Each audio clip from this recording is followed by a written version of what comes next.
La levée de fonds, j'ai pas aimé du tout, parce que j'ai fait le mauvais choix au départ. En fait, j'ai pris un leveur de fonds qui m'a dit, avec ta traction, tu vas lever 6 millions d'euros en quelques mois.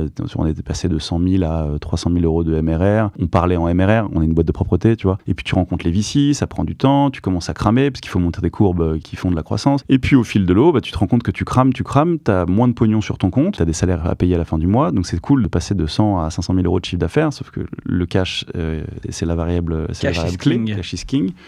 Et puis tu te rends compte que ton modèle n'est pas très VC compatible. Moi, c'est une période, tu vois, cette épiphanie négative de me rendre compte que je m'étais lancé dans un jeu auquel j'aurais peut-être pas dû jouer, ça a été assez dur.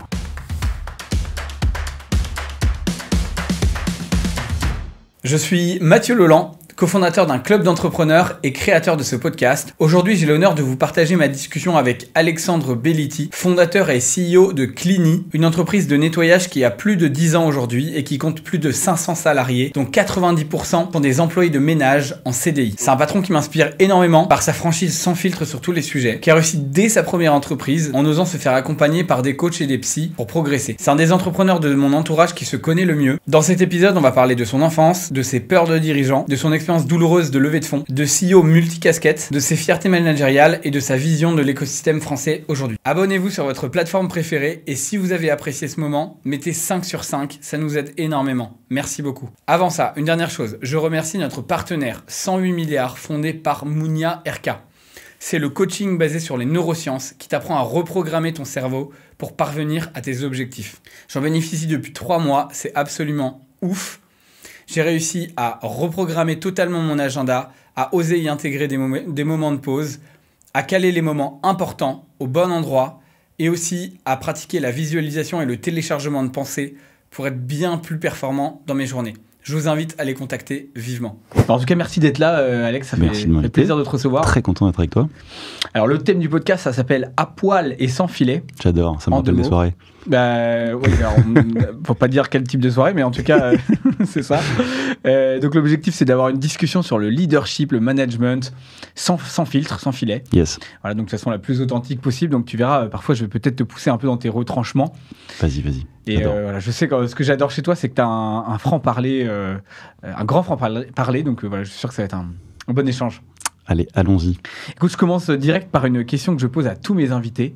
C'est quand la dernière fois que tu t'es senti à poil et sans filet? Très intéressant. Sachez que à chaque fois que je pose cette question, il y a toujours au moins 10 secondes de réflexion. Et c'est bien normal. C'est pas récent parce que j'ai vachement... Ce qui me fait ressentir à poil et sans filet, c'est vraiment les moments de honte ou de gêne absolue. Et vu que j'ai beaucoup bossé là-dessus, j'en ai beaucoup moins qu'avant. Je dirais que la première fois que j'ai fait il y a 1 an une conférence TED que j'avais bien préparée, mais c'est quand même hyper impressionnant. Et je me suis senti un peu à poil. J'ai d'ailleurs eu un bon petit bug au bout de 2 minutes. Et voilà, c'est un peu merdique comme anecdote, en tout cas. Non, mais attends, parce que TEDx, c'est devant combien de personnes? Devant, là, il y avait entre 100 et 150 personnes. 100 à 150 personnes, mais t'as pas de notes, c'est ça? T'as rien. T'as rien, et c'est très... c'est très scolaire comme exercice. C'est pas, tu montes pas sur scène en mode stand-up, tu peux improviser et tout. C'est un truc, tu dois avoir ces plans, antithèse, synthèse, synthèse. Tu dois préparer, c'est du quasi par cœur, mais le par cœur doit devenir un truc qui est assez. Donc il y a beaucoup de préparation en amont, et puis après t'as tout le setup, tu vois, t'as la scène, c'est un peu impressionnant. Et puis tout l'historique, moi j'en ai regardé 1 milliard des conférences TED, donc tu te dis, putain, maintenant c'est moi qui suis sur scène, il faut que j'assure, quoi. Donc petit stress. J'imagine que c'est impressionnant. Tu te dis quoi tu t'es dit quoi quand t'es monté sur scène? J'essaie d'être en mode flow, tu vois, de tout couper. Donc juste avant, je faisais exercice de respire, je visualisais ma montée sur scène et en me disant, vas-y, détends-toi, parce que là, sinon, tu peux partir en torche. Et ouais, c'était assez stressant. Ouais. Assez stressant, et ouais, voilà, c'est mon dernier moment où je me suis dit, purée, là, accroche-toi. Et heureusement que j'ai bien préparé le truc. Il y a un mec qui l'a tenté dans le crew, qui l'a tenté un peu à l'arrache. Bad idea. Ah ouais, il s'est fait défoncer, il s'est perdu. Bah, tu bugs quoi. Enfin, en fait, c'est très très dur celui qui le fait en freestyle. À part Dave Chappelle, je vois pas qui. Quoi, tu vois, en fait, on se rend pas compte effectivement à quel point quand tu prends la parole devant des gens. Là, je viens de sortir d'une soirée devant 350 entrepreneurs. Ouais. Si t'as pas un script quand même que t'as bien bossé, même si t'improvises à partir de là. Ouais. En fait, tu peux vite te retrouver à répéter les mêmes mots. On l'a vu d'ailleurs, on avait des gagnants qui sont montés sur scène, des entrepreneurs chevronnés qui sont habitués à parler à plein de gens sur scène, etc. Parfois, ils se mettent à répéter les mêmes choses parce que juste ton cerveau, devant plein de gens, il bug et c'est jamais anodin. De combler le silence et tu te retrouves à faire un truc qui est pas bon, quoi. C'est jamais anodin d'être devant une foule, devant une grosse quantité de regards qui est concentrée sur toi avec tout un setup et tout. Effectivement, si t'es pas préparé ou si t'as pas vraiment bien l'habitude de le faire, jamais anodin, qui que tu sois. C'est la peur numéro 1, tu sais, je crois, dans le partager dans le monde, c'est la peur de prendre la parole en public. Ah, intéressant. intéressant. Ouais. Juste après les serpents, je crois. Tu vois, écoute, je sais pas si t'as peur des serpents, mais pas tellement. Pas tellement. Non. On n'en croise pas trop à Paris. Oui. Enfin, si, dans le business, mais de temps en temps. Exactement. Ok, écoute, j'ai envie de parler avec toi aussi d'abord de un peu comment tu t'es constitué. Et du coup, est-ce que tu peux nous dire un petit peu comment tu as grandi, où est-ce que tu as grandi, et c'était quoi tes rêves d'enfant? Tu voulais devenir quoi? Parce que souvent, quand même, j'ai remarqué que entre ce que tu fais aujourd'hui, ce que les entrepreneurs font aujourd'hui et ce que tu voulais faire quand tu avais 10 ans, c'est souvent un peu différent. Qu'est-ce que tu peux nous en dire un petit peu plus là-dessus? Moi, ma lubie, mais qui est encore actuelle, en témoigneront mes employés qui subissent une affiche originale de Jurassic Park 93 qui était à New York, que j'ai payé une blinde, qui est dans mes bureaux. Je voulais être archéologue. J'ai toujours rêvé de ça. Je suis fan de... Tu vois, là, il y a une expo en ce moment au Jardin de l'acclimatation sur les dinosaures. C'est moi qui pousse. Les illuminations, là? Ouais. Il faut que j'y aille. C'est moi qui pousse pour y aller, c'est pas ma fille, tu vois. Donc, moi, je suis fan de dinosaures. Il paraît que c'est une traduction de la figure paternelle, parentale. Il y a un truc, il y a un ressort psychologique dans le lien entre l'enfance et les dinos qui est assez marrant à dire. Tu fais quoi comme lien, toi, là-dessus? Tu vois, c'est une sorte de figure d'autorité, une figure totale, immense. Mais moi, qu'est-ce que je fais comme lien? J'en sais rien. Je peux pas faire de psychanalyse en live sur le rapport à mon père et à ma mère, mais en tout cas, je sais que c'est un truc qui me touche énormément depuis que je suis tout petit. Je connais je peux vraiment faire le gros geek sur le sujet. Et j'ai toujours rêvé d'être archéologue. Et j'ai discuté il y a quelques mois avec un mec qui a fait le truc, qui est devenu archéologue. Et j'étais extrêmement jaloux. Je me suis dit, putain, il a eu les couilles de le faire. D'y aller, quoi. C'est génial. En même temps, pour le coup, c'est pire que footballeur, quoi. J'imagine que tu as tellement d'appelés pour peu d'élus. Faut quand même je sais pas te dire les stats, mais je pense que tu as raison. Ouais, et je pense que surtout, il y a... Entre le gars qui est comme dans Jurassic Park en train de déterrer des dinosaures au fin fond de la Jordanie et le gars qui doit être au fin fond d'un musée pourri en Île-de-France, tu vois. J'imagine que c'est pas toujours méga sexy, en tout cas pas comme Alan Grant dans Jurassic Park. Ouais, c'est ça, exactement. Ok, je savais pas, donc archéologue. Ouais. Et c'était quoi? Parce que c'est vrai que tu vois, sur les leaders d'entreprise, donc tu fais du management, donc tu accompagnes beaucoup de gens, tu diriges, voilà, il y a plein de notions comme ça. Toi, c'était quoi ton rôle à la récré? T'étais quoi comme type d'enfant? T'étais justement le leader avec tes potes? T'étais plutôt un mec introverti? T'étais comment? Un peu schizophrène. Je suis très très timide à la base. Vraiment timide maladif depuis que je suis tout petit jusqu'à mes... Je dirais que le point d'inflexion, c'est aux alentours de 16-17 ans. Ouais. J'ai dû me faire violence au moment où j'ai commencé à discuter avec des femmes, ce que je ne pouvais pas faire avant 16 ans. Ok. Mais littéralement. Et du coup, timide, mais j'ai toujours adoré faire marrer les gens. Donc j'ai toujours été un peu le guignol, le rigolo de la bande. Et pour faire marrer les gens, faut que tu l'ouvres, quoi. Donc faut parler, il faut faire des vannes. Donc je suis très à l'aise quand je fais rire. Beaucoup moins à l'aise, c'est d'ailleurs toute prise de parole pour me vendre, pour vendre ma boîte. Aujourd'hui ça va mieux, mais au départ c'était pour moi extrêmement pénible. Parce que je trouve ça un peu chiant. Il s'agit de me vendre moi, donc ce que j'aime pas faire. de vendre ma boîte que j'ai créée, ce que j'aime pas spécialement faire non plus. Et donc dès qu'il n'y a pas de rire, dès qu'il n'y a pas de vanne, donc j'essaie de mettre des vannes partout, ce qui n'est pas toujours à propos. Mais voilà, donc moi j'étais dans la cour de récré plutôt le mec assez introverti qui parle pas aux meufs et qui de temps en temps sort une vanne que je voulais être parfois gaulerie, parfois pas trop. Mais... Donc poussé par le besoin de séduire que tout adolescent connaît un jour dans sa Exactement. vie et de toute façon progresser, tu t'es mis à bosser là-dessus. Alors comment t'as bossé là-dessus? Parce que c'est vrai que moi un truc qui m'inspire chez toi, et c'est une des questions que je voulais te poser, c'est que je crois que tu te fais beaucoup coacher. Tu fais beaucoup coacher, tu as bossé avec des psys, tu en parles assez facilement. Et c'est pas un truc que beaucoup d'entrepreneurs assument. Il y a encore, alors c'est de moins en moins le cas, heureusement. Moi, par exemple, tu vois, j'ai une psy, j'ai un coach, ça change d'ailleurs assez régulièrement, mais il y a encore ce truc très masculin de, tu vois, c'est un aveu de faiblesse de se faire accompagner, de discuter avec quelqu'un. Voilà. Comment tu vois les choses et est-ce que ça t'a aidé dans ta constitution? Ouais, alors ça m'a énormément aidé. Ce qui m'a le plus aidé au départ quand j'étais plus jeune, c'est mes potes. J'ai vu pas mal de psy jeunes et j'ai jamais adhéré à un jeune âge. Soit j'ai vu des mauvais psys, soit j'étais pas juste prêt à faire. Il n'y a que des mauvais psys pour les enfants, j'ai l'impression. Tous les gosses, c'est des idées horribles. Que des banques. Mais donc j'ai pas du tout adhéré à ça jeune. Aussi parce que ça m'était imposé par mes parents, donc c'était pas forcément idéal comme setup. Ouais. Donc mes potes, bande de potes, j'ai une bande de potes, mon plus vieux pote, témoin de mariage, parent de mes enfants, je le connais depuis que j'ai 6 ans, et on a une base de potes, on est quelques potes qui se connaissent depuis maintenant quasiment 30 ans, ça fait vieux. Une autre bande de potes de lycée, j'étais en internat au lycée, dans un truc à Rueil-Malmaison, un internat de mecs, donc un truc où il y a gros, très propice à la cohésion, parce qu'on a fait un nombre de conneries interstellaires dans un internat où t'es dans les bois, t'as rien d'autre à foutre que de faire des conneries, quoi, globalement. Donc et de fuguer. Et voilà, essayer de faire des conneries la nuit, le jour, matin, midi, soir, enfin, c'était le thème, et du coup ça crée une cohésion incroyable, et en fait, c'est d'être dans des groupes comme ça, de mecs très soudés, ça permet de casser quelques barrières mentales, de voir tes potes s'autoriser des choses que toi tu n'oses pas t'autoriser. Je me suis vachement éduqué moi grâce à ça. L'émulation par les potes, quoi, par les pairs. Ouais. Regardant ce que j'aimais, prenant un peu par-ci par-là ce que j'aimais chez des potes. Okay. Et en me disant ok, si lui il ose, il n'y a pas de raison que je le fasse pas. Ce qui est d'ailleurs arrivé dans l'entrepreneuriat aussi. Hein. Dans ce groupe de potes là, j'ai quelques-uns de mes meilleurs potes qui ont monté des super boîtes qui m'ont vachement inspiré, qui m'ont permis de passer des cliquets beaucoup plus vite. Je pense que si j'avais tout fait tout seul. Et puis après, comme tu dis, les coachs, ça j'ai démarré vers 26-27 ans. La première fois que le gros démarrage, c'est le moment où j'ai commencé à lever des fonds et où j'ai commencé à ne plus du tout me sentir à l'aise dans le rôle.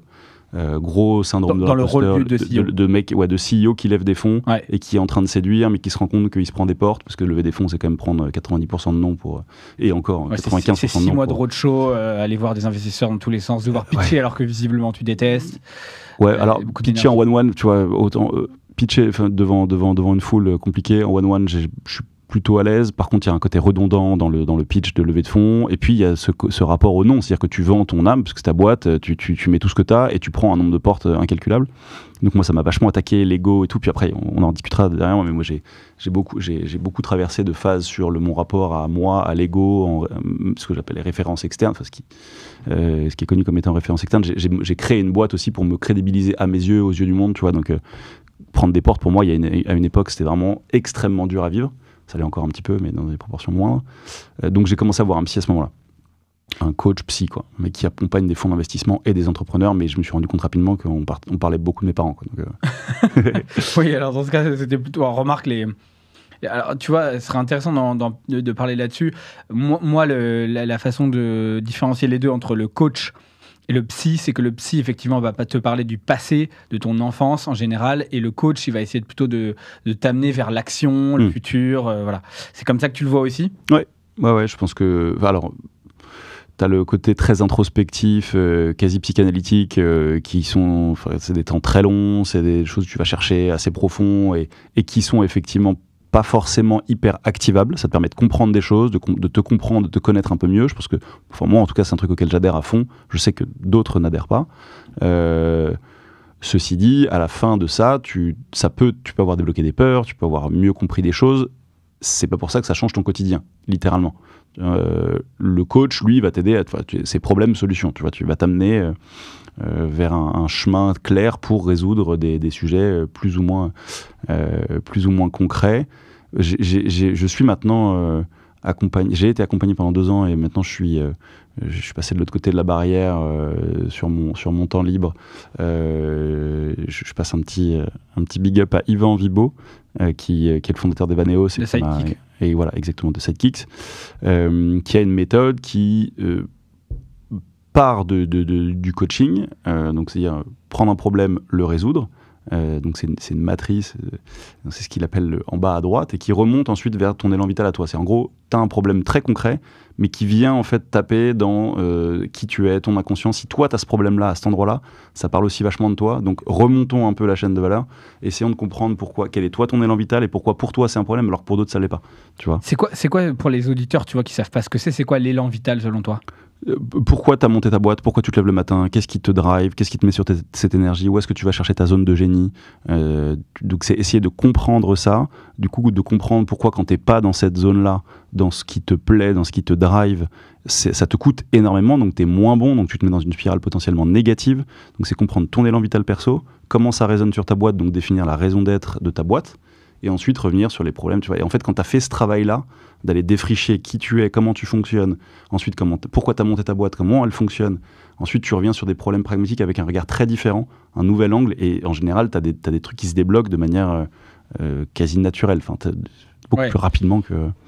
En fait, et de toute façon, c'est vrai que y a beaucoup d'entrepreneurs qui vont peut-être voir les choses uniquement sur le plan business, tu vois, des gens qui sont justement pas beaucoup travaillés sur eux et qui peuvent d'ailleurs être des bons vendeurs, des bons commerciaux, des bons techniciens, mais souvent qui vont avoir enfin moi c'est ce que j'ai remarqué, tu vois, dans le club d'entrepreneurs, c'est que t'en as du coup qui vont avoir des grosses failles sur le plan managérial, parce que comme ils se connaissent pas bien et que c'est un rapport aux autres, c'est un rapport aux hommes, si toi t'as pas fait ce boulot de cleaner, de laver, de rendre clair en fait ce que tu ressens, qui tu es, ce que tu viens de décrire, tu peux te confronter à des énormes problèmes et du coup à du gros turnover qui est forcément limitant à un moment donné. Et même si tu es bon sur la compréhension d'un business, d'un produit, de choses comme ça, bah, tu vas juste arrêter de progresser, quoi. Ou alors à minima tu vas mal vivre les choses. Donc c'est super dommage. Totalement aligné. Tu vois, moi, un des trucs que j'ai remarqué, donc ça fait 13 ans que j'ai monté ma boîte, au départ, j'ai eu un premier problème avec soit un salarié, soit une... Et je me dis, j'ai raison, il a tort. Et puis tu vois ce problème se reproduire, mais tu as un côté vraiment calqué, c'est-à-dire que une fois, 2 fois, 3 fois, tu dis putain, en fait, il y a un schéma, c'est 4 personnes différentes en face de moi, et j'ai le sentiment d'avoir vécu 4 fois la même expérience exactement. Ça parle probablement de moi, je vais aller creuser ça, tu vois. Ah oui, d'accord. Quand un problème revient plusieurs fois dans la vie, c'est qu'il faut le régler. Soit tu es entouré de cons qui réfléchissent de la même manière, soit le problème c'est toi dans l'histoire. Bien sûr. Ok, intéressant, inspirant que tu aies fait tout ce boulot. C'est vrai que tu vois, là je pense à un entrepreneur qui a vendu sa boîte 20 millions il n'y a pas très longtemps et qui m'a dit le seul truc que je ressens c'est du soulagement parce que pendant 20 ans ma vie professionnelle c'était de la douleur. Le mot qui revient c'est la douleur. Je me suis dit, mais comment tu peux passer 20 ans de ta vie à bosser probablement 8-10 heures par jour parce que simplement, tu avais un truc à régler, une revanche, qui est d'ailleurs, à mon avis, un moteur bien pour le début. Mais au bout d'un moment, il faut changer de moteur, tu vois. La douleur, je me suis dit, mais c'est vrai. Et d'ailleurs, il a plein de problèmes, malheureusement, avec en ce moment de séparation, de choses comme ça, tu vois, parce que, en fait, ça se voit, il n'a pas fait le ménage chez lui, quoi. À l'intérieur. Moi, c'est l'un des trucs qui m'a obligé à shifter, c'est de démystifier un peu tout le monde de l'entrepreneuriat, du coup, je suis rentré dedans, moi, mes idoles entrepreneuriales, c'est mon père et mon grand-père. Je ne connaissais qu'un monde très industriel. Toute ma famille vient plutôt un oncle qui m'a lancé, qui vient de la propreté, et après tout le monde vient de l'immobilier, mais il n'y a pas du tout le côté hype, sexy et tout. Création de Madines, je découvre tous les grands entrepreneurs, machin, je les vois comme des figures lointaines, licornesques, tu vois. Et puis finalement, je suis rentré dans des clubs, du bootstrap évidemment. Tu m'autorises de citer le Galion. Non, s'il te plaît, ne le cite pas. Donc voilà, le Galion. Le Galion, pour les auditeurs, donc il y a un club d'entrepreneurs que j'ai monté avec Caroline qui s'appelle le Club Bootstrap, qui représente les boîtes qui veulent rester le plus indépendantes possible, rentables, voilà. Et le Galion qui est d'ailleurs beaucoup plus, qui existe depuis plus longtemps, qui est le club des boîtes qui ont levé des fonds et qui va plutôt défendre le modèle licorne. Et Alex, on va en parler parce que c'est intéressant. Il fait partie des deux parce qu'il a une trajectoire où il a d'abord levé des fonds et puis maintenant plus du tout. Donc, exactement. on va pouvoir en parler. Je me suis faufilé entre les deux. Mais du coup, ouais, et globalement, d'avoir rencontré un peu mes idoles, tu démystifies, tu te rends compte que, évidemment, il y a la performance entrepreneuriale, il y a des gens qui sont des machines de guerre, de créer des boîtes exitées, structurées, et qui sont hyper impressionnants là-dedans. Après, moi, dans mon modèle de réussite, il y a évidemment le pro et le perso. Qui t'es en tant qu'individu, comment tu fonctionnes, à quel point t'es heureux dans ton quotidien, à quel point ce que tu fais te drive. Et j'ai vachement de mal, moi, perso, à compartimenter, tu vois. Mon pro et mon perso sont totalement intriqués. Du coup, si je suis pas heureux dans le pro, ça se ressent énormément dans le perso, et vice-versa. Donc, j'imagine, je sais pas si tout le monde fonctionne de cette manière, en tout cas, je vais parler pour... L'assume peut-être plus ou moins, mais en tout cas, oui, je pense que c'est pour tout le monde pareil, quoi. Ouais. Et comment... alors, pour revenir à Clean, alors, on essaie de pas non plus rentrer trop dans les storytelling, parce qu'il y en a 30 000 histoires comme ça, mais quand même, toi, c'est intéressant. C'est quel est le lien personnel entre... qui t'a donné envie du coup de faire cette boîte particulière qui est clinique, un service de nettoyage très engagé. Est-ce que tu peux nous en dire plus? Alors, le premier truc, c'est un storytelling, mais pas du tout sexy, et ce qui est la stricte vérité, c'est que j'ai un oncle qui est le petit frère de mon père, qui a une boîte de propreté.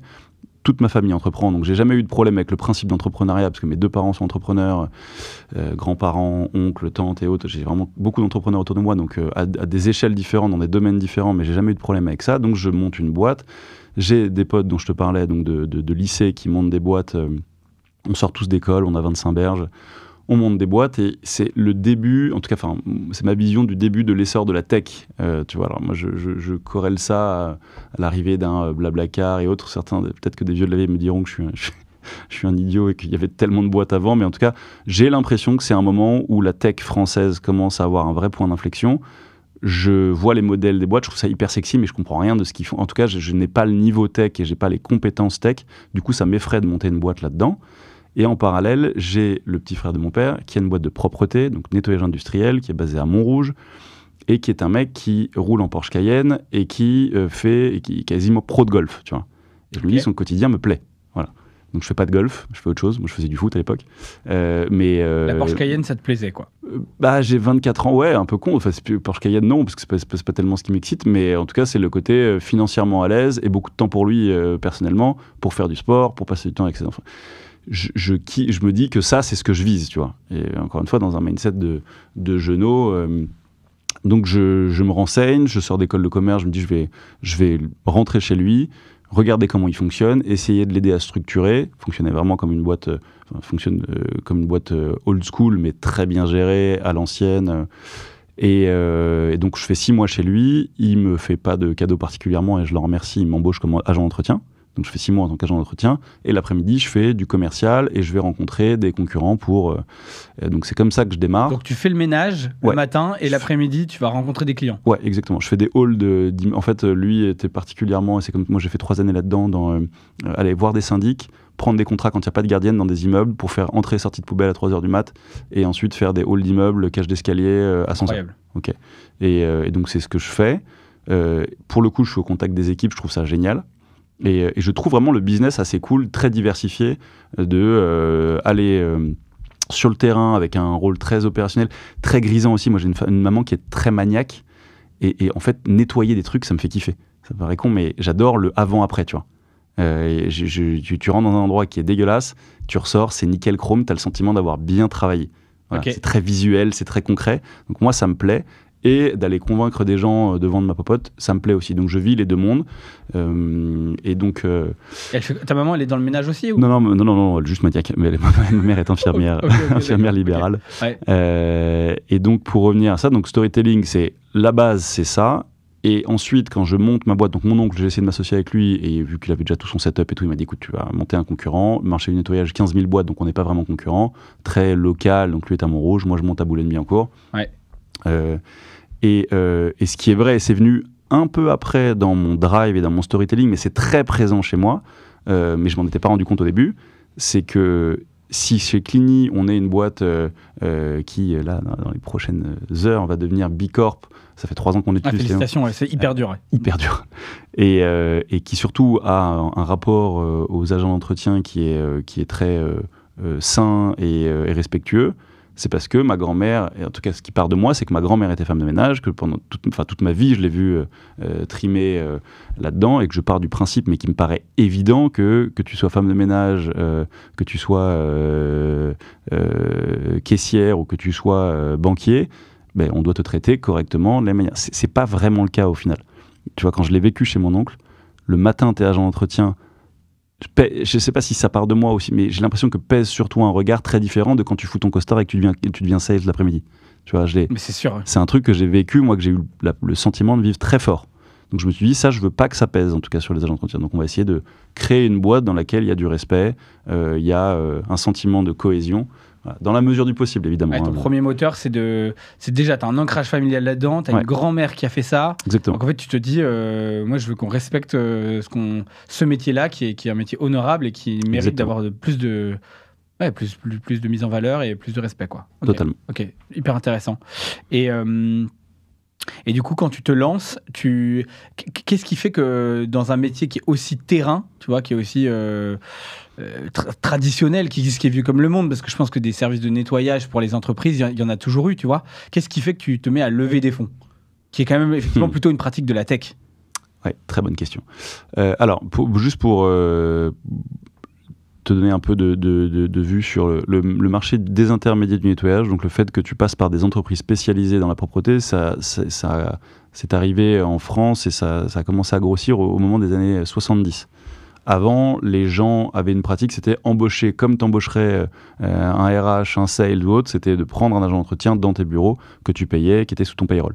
À partir d'un certain moment, il y a eu cette désintermédiation, donc tu as des boîtes spécifiques qui se sont créées, qui ont fait des mastodontes dans les années 70, 80 et autres. Tous les gros de mon secteur se sont créés à peu près à ces époques-là. Et donc du coup, ta question, c'était... pourquoi tu lèves des fonds alors que... Pourquoi je lève des fonds? Excellente question. Tu te dis, mais pas besoin, quoi. 4 premières années, donc moi j'ai monté une boîte dans la propreté, la boîte s'appelle toujours Immonet de son nom d'origine. Ça veut dire quoi, Immonet, juste au passage? Immobilier nettoyage. Génie du marketing. Simple, efficace. La boîte de monde s'appelle Masternet, tu vois, si tu veux. Donc en fait, j'étais vraiment en mode copycat. Et donc Immonet, je la crée. De 2012 à 2016, on a une boîte rentable, très industrielle, qui fait de l'EBITDA. Parce que tu vends des heures de nettoyage, donc quand tu gères à peu près correctement, on était dans une gestion opérationnelle centenaire. EBITDA, c'est le résultat avant impôt quand même, juste je précise. Okay. Exactement. Donc on était globalement un modèle en croissance, tranquille, mais rentable. Et je découvre aux US une boîte qui s'appelle Managed by Q, un nom un peu barbare, mais en référence à l'agent Q dans James Bond, qui est une boîte de propreté qui a exactement le même modèle que nous, mais qui fait, c'était le début d'Instagram, qui fait des trucs hyper sexy avec un site méga chiadé, et qui se présente comme un opérateur digital de nettoyage de bureaux et de facility management à New York. Et franchement, leur site, il est incroyable. Tu as des citations de Jay-Z dessus, les mecs sont sapés en noir, hyper stylés et tout. Je me dis, mais c'est exactement ça que je veux faire. Et à cette époque-là, 2014, je crois, ils venaient de lever 10 millions, ils étaient en train de lever 50, et au final, ils ont levé 150 en tout. Les US. Et moi, quand je vois ça, 27, 28 ans, je pète un boulard. Comme la Porsche Cayenne, là, tu te dis... Je pète un boulard. Je me dis, ok, c'est exactement ça que je veux faire. Et nous, on va arrêter d'être franco-français, on va créer une marque, et on va devenir d'abord français, puis partout en France, puis partout en Europe, et on va défoncer le marché. Voilà. Ça, c'était la thèse. Le réel nous a rattrapés très tranquillement, mais... tu vas nous en dire plus, alors. Ouais. Ok. Et donc, du coup, t'as levé combien? 3,80 millions. 3,80 millions, ok. Exactement. Ok, 3 millions et 80 000 euros. Exactement. Ok. Ouais. Et alors, du coup, dis-moi, ça t'a permis quoi? Alors, qu'est-ce que ça a le plus permis et qu'est-ce que tu regrettes le plus aujourd'hui? Alors, ce que ça a permis, c'est de faire des conneries. Parce que 3 millions, c'est pas un petit montant, surtout à l'époque. Hein, ouais. Se rendre compte, un petit montant. En fait, ce que ça a permis, c'est de gagner en visibilité, de passer en 2 ans de 700 000 euros de chiffre d'affaires à 4,8 millions. Ça a permis de croire qu'on avait un modèle potentiellement tech et SaaS et de se rendre compte, heureusement, juste à temps qu'on ne l'avait pas. Donc on a gagné des parts de marché, on a créé une marque qui est un peu connue, pas plus, enfin tu vois, on est dans le top 70 des boîtes de propreté aujourd'hui. On a eu une petite heure de gloire en termes de visibilité. On s'est pris pour ce qu'on n'était pas. Et puis, c'est-à-dire une boîte digitale, tech, full croissance qui allait bouffer le marché. On a vraiment fait les start-upers, quoi, avec des teufs 3 fois par semaine au bureau, dans des bureaux qui coûtaient beaucoup plus que ce qu'on pouvait s'autoriser. On est monté à 40 personnes au bureau. Ce qui, quand il réfléchit aujourd'hui de manière très pragmatique dans le marché du nettoyage, quand tu vois le chiffre d'affaires versus le taux de staff non facturable, était une aberration. Ouais. Mais comme je dis, on a adopté un mode de croissance de boîte SaaS digitale, donc de boîte scalable, alors qu'on ne l'est pas. Scalable, c'est-à-dire que tu n'augmentes pas linéairement les coûts de production, enfin le montant, les coûts de production en fonction de tes revenus. Tu peux pas faire d'économie d'échelle en fait. Exactement. Après, scalable, c'est ça. C'est l'économie d'échelle, on est d'accord. Donc tu vois, donc moi, j'ai une linéarité dès lors que pour produire 1 heure de nettoyage, je suis obligé d'avoir un agent de nettoyage en face. Ouais. Donc on est un modèle qui doit être un modèle de centimier, qui doit être un modèle géré au cordeau. Et on est d'excellence opérationnelle, mais qui n'est pas effectivement de recruter et de faire à fond du marketing ou de faire à fond des bureaux de start-upers, comme tu dis, pas forcément, quoi. En tout cas, si tu veux le faire et si tu veux bourriner, faut le faire avec un vrai plan de jeu en amont, avec un niveau de structuration strat qui est extrêmement poussé. Tu peux faire le bourrin, par contre, tu as intérêt à être bien préparé et savoir où tu mets tes euros, parce que si t'es pas héroïste, ça te coûte très cher. Sur un marché, la moyenne du marché en termes d'EBITDA, donc de rentabilité, c'est à peu près 5%. Donc ton terrain de jeu, un euro est un euro, quoi. Exactement. Alors en fait, ok, donc c'est super intéressant parce que moi forcément mon positionnement sur LinkedIn, c'est beaucoup de taper sur les levées de fonds et sur le VC. Pas que ce soit interdit, mais que en tout cas ça pose question. Et c'est vrai que ce que tu dis, c'est il y a tellement un écosystème à ce moment-là où pour devenir vraiment un entrepreneur, tu parlais de crédibilité tout à l'heure, il faut avoir passé cette milestone de j'ai levé 3 millions. D'ailleurs, c'était un des critères pour rentrer au Galion, d'avoir levé 3 millions. Ça te pousse à mettre dans des business qui n'en ont pas besoin, ou ça peut peut-être te mettre en danger même. Je sais pas si tu peux en parler, mais ce serait intéressant que tu nous dises aussi c'est quoi les problèmes potentiels quand tu as des investisseurs. Mm-hmm. Mais ça te pousse à faire à aller chercher, à courir les mauvais lièvres un peu. Et donc, qu'est-ce que tu peux nous dire toi là-dessus ? Alors, déjà sur le pourquoi je lève, moi personnellement, mais c'est un truc que je vois beaucoup maintenant que j'accompagne des startups, je rencontre plein de startups, je vois que mon impression, c'est que pendant une période, je ne sais pas si ça se tasse un peu, mais la levée de fonds est devenue une sorte de prérequis à l'entrepreneuriat. Je monte une boîte, donc je lève des fonds. Exactement. Je monte un traiteur, un coiffeur, ce que je trouve pas OK. Donc c'est que les VC notamment ont fait ont un très très bel effort marketing, sauf que derrière le jeu comme il doit être joué, il ne concerne pas toutes les boîtes, loin de là, et il n'est pas aussi béni oui que ce que ça a pu être comme ça l'a été vendu à une époque. On n'est pas dans un monde de bisounours, très très loin de là. Bah moi j'ai tellement d'histoires de recoupées d'entrepreneurs qui se sont fait virer par leur fonds en fait du jour au lendemain. Donc tu as créé ta boîte, tu la diriges au quotidien, c'est toi qui mènes les équipes, et en fait un jour le gars arrive et te dit t'es plus le bon CEO pour l'entreprise, tu nous amènes pas assez de ROI, on pense qu'il faut qu'on te switch parce qu'on va devoir nous faire notre exit. Les fonds doivent aussi sortir des résultats pour leurs investisseurs à eux. Ouais. Et donc maintenant tu dégages, quoi. Et puis des histoires de harcèlement moral parce qu'ils ont plus de temps, plus d'argent que toi de manière générale, donc ils peuvent te défoncer. Ouais, bien sûr. En fait, c'est ça qui est fou, quoi. Non, mais en fait t'as plein d'histoires. Après, tu vois, faut pas non plus taper sur le VC. Moi, VC ou autre type non, mais il faut de fonds. C'est ce que tu dis, c'est qu'il faut être conscient. Exactement. Quand même dans quoi faut savoir dans quel jeu tu t'engages. Tu vois, quand tu rentres dans un octogone de MMA, tu rentres pas avec la fleur au fusil. Tu viens pour te fighter. L'entrepreneuriat d'hypercroissance, parce qu'on va le résumer à ça, et notamment du coup c'est ce que font les VC, c'est un game qui est très risqué, c'est un endroit où tu dois aller vite, c'est un peu le love story de l'entrepreneuriat, tu vois, tout est compressé, tu dois aller vite, tu dois déployer fort, et tu dois être compétent, et tu dois assumer que c'est très stressant, très rapide, très engageant. Et je pense qu'il y a une époque où on a vachement promu le côté entrepreneur friendly, la levée de fonds c'est cool, ça permet de gagner du temps, de faire des trucs, de l'innovation, machin. Ça n'est pas que ça. C'est évidemment ça, mais dedans, tu dois aussi comprendre qu'un fonds de VC, c'est, je sais pas, sur 100 lignes, tu en as 50 qui pètent, tu en as 30 qui font une croissance moyennasse, qui ne sont pas du tout valorisées, avec lesquelles ça peut se tendre, et puis tu en as quelques-unes, 20 qui performent, voire surperforment, et parfois tu as une licorne qui sort. Mais ça reste un jeu où... c'est 0,3% d'ailleurs des boîtes chaque année qui lèvent des fonds en fait. Donc ça concerne, comme tu dis, c'est les quelques boîtes qui veulent, et puis les quelques fondateurs qui ont envie de se mettre une telle déterre à casser un marché et tout ce que ça demande en termes de sacrifice personnel derrière, parce que taf de malade, ça veut dire aussi que t'as des gens qui vont te mettre la pression derrière, obligatoirement, ils veulent des résultats, tu vois. Donc comme tu dis, c'est ça, faut bien savoir ce que tu fais, et ça concerne peu de gens en réalité. Ça concerne peu de gens, ça prend beaucoup de temps de lever des fonds. Une fois que tu as levé des fonds, les gens le voient comme un achievement, pas du tout, c'est le début du game là. On te file de l'argent, c'est pour que tu le déploies. Et en général, tu le déploies sur 18 mois, tu vois.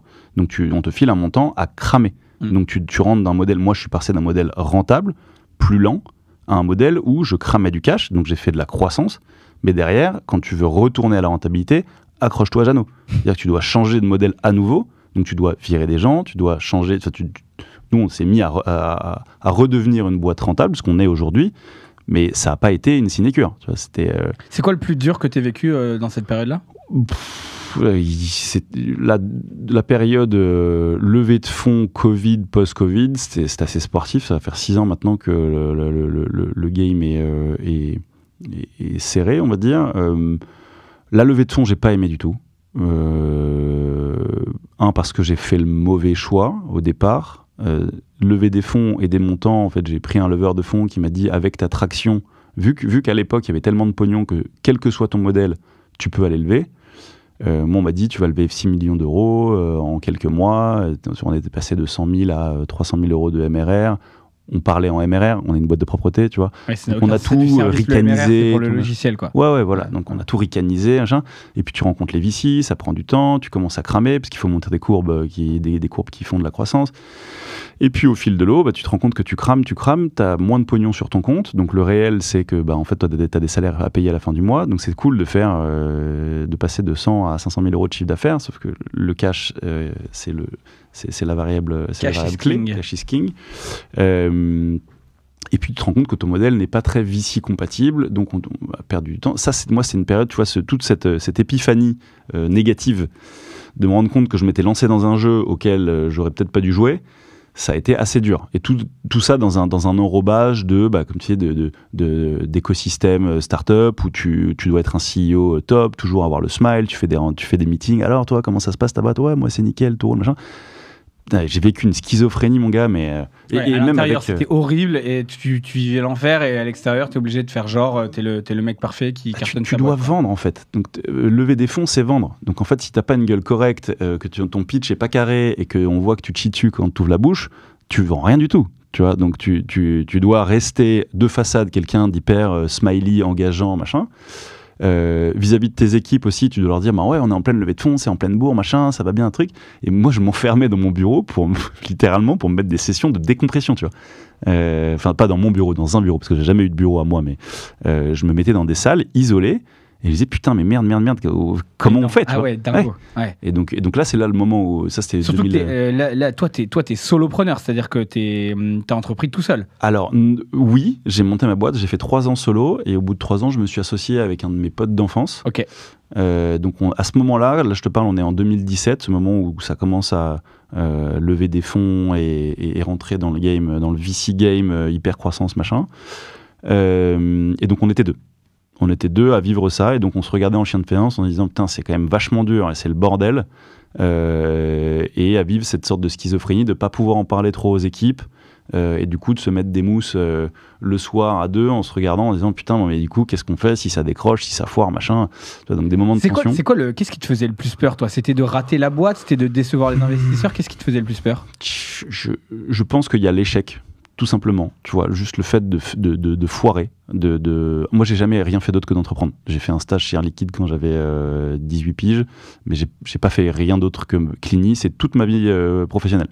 Donc, Clini qui meurt, pour moi, ça veut dire un peu moi qui meurs, tu vois. Il y a un effet d'association. La fameuse confusion entre ta boîte et qui tu es, quoi. Ouais. Et du coup, classique chez les entrepreneurs, très des souvent. niveaux de stress associés complètement débiles. Donc, c'est un des travaux de coaching que j'ai fait, c'est la dissociation entre moi et ma boîte, tu vois. Quand on te dit non, c'est pas à toi qu'on dit non, c'est à ta boîte, c'est à ton modèle, c'est parce que tu vois. Et pour le coup, il y a plein de gens qui m'ont vachement aidé, des VC, des mecs top avec qui j'ai pu discuter et qui t'aident à faire ça, à te dire mec, en fait, tu vois, des projets, moi je dis non à plein de trucs. Déjà, il y a des trucs que je foire, il y a heureusement dans l'écosystème des gens extrêmement bienveillants qui sont hyper pédagogues sur le pourquoi on refuse ton dossier et qui t'accompagnent et puis donc ce coach qui m'a aidé à la dissociation. Donc le stress, il part de cette association-là. J'ai mis vachement de temps à me dissocier de ma boîte. Et encore maintenant, tu vois, je perds un appel d'offres, c'est un peu à moi qu'on dit non, tu vois, je trouve ça hyper dur comme truc. Et c'est ma première boîte, et je suis encore, donc c'est un chemin encore long. Et en même temps, je sais, tu as parenthèse, mais je me demande, on a toujours tendance à voir ça comme quelque chose de négatif, parce qu'effectivement c'est douloureux de vivre la perte une perte commerciale, en tout cas un échec avec son entreprise, parce que beaucoup d'entrepreneurs sont à s'identifier avec leur projet. Moi aussi je le fais, tu vois, mais j'ai l'impression que c'est aussi ça qui te donne la grinta, tu vois. Ouais, c'est ça qui te donne une raison personnelle de te lever le matin, de te défoncer. C'est une question d'équilibre. C'est une question d'équilibre. Les gens qui font un truc qui les emmerde, c'est totalement d'accord. C'est bored out, quoi. Et combien de fois, moi, je me suis répété ce mantra, c'était exactement là où tu as envie d'être, tu vois. Pour rien au monde, je change. Mais sauf que j'ai eu du mal à jauger l'intensité du stress, de la peur. Et derrière, tu parlais de qu'est-ce qui... moi, il y a aussi un côté, j'ai un rapport un peu extrémiste à la loyauté. Et j'ai embarqué des gens dans mon histoire, j'ai embarqué du coup des investisseurs, parce qu'il y a des BA qui sont rentrés assez tôt, j'ai embarqué mon père, j'ai embarqué des potes, j'ai embarqué des salariés, des gens à qui j'ai vendu moi ma sauce, que j'ai réussi à convaincre, qui sont donc quand tu boites une entreprise, c'est pas que toi pour toi et par toi, tu vois, il y a tout un écosystème que tu as créé, plus ou moins gros, mais en gros tu fais défaut à l'ensemble des personnes qui ont cru en toi. Et moi ça c'est un truc... ouais, pas décevoir les autres, quoi. Bah ouais, non, puis moi tu vois, je déteste qu'on m'aime pas.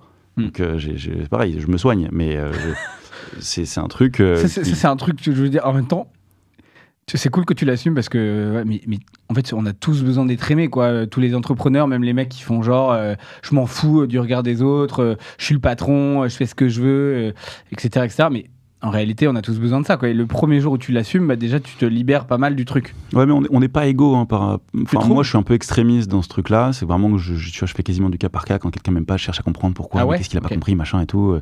T'es pas sympathique. Tu vois Processcom ou pas? Non, j'ai jamais fait. J'ai fait un paquet de trucs. J'ai fait MBTI, Enneagram et tout, mais j'ai jamais fait de Processcom. T'es quoi en MBTI? Attends, j'essaye de deviner. Face à l'audience, peut-être je vais me planter. Je dirais INFP.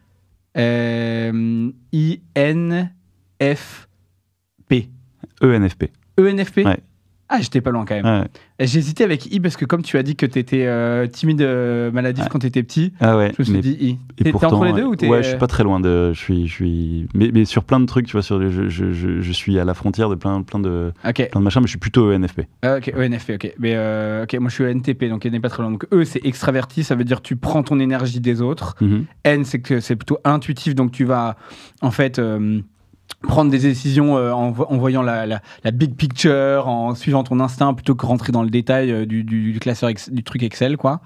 Feeling, c'est ta façon d'aborder les choses, c'est effectivement c'est pareil aussi, c'est plutôt sur le ressenti que sur l'intellectuel, quoi, on va dire. Et le P, c'est le mec qui est en retard, quoi. Globalement, c'est comme ça que je le résume.